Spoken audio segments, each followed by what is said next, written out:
ما يصير. هذه المسألة هم اكو مسألة ترتبط بيها، خلي اقولها. الغسل لازم يكون له سبب، يعني مو هالشكل قوترة واحد يقول خلي اروح اغتسل. الحين واحد ما عنده شغل يقول خلي اقوم اغتسل. خب اي مناسبة تغتسل؟ يقول هالشكل اغتسل قربة الى الله تعالى. مو ثابت غسل بلا سبب.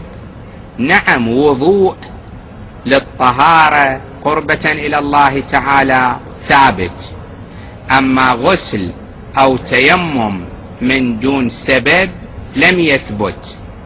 واكو شبهة عند بعض المؤمنين، احيانا افرضوا يجي من العمل جاي الظهر، يدخل للحمام يريد يتنظف، فيقول انا داخل للحمام خلي اغتسل بلا مبرر، يعني مو يوم جمعة وكذا.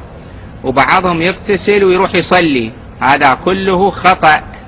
لم يثبت عندنا غسل بلا سبب، يعني مو زماني ولا مكاني ولا فعلي. لازم يكون احد هالامور اللي راح نذكرها يتحقق حتى يصح الغسل.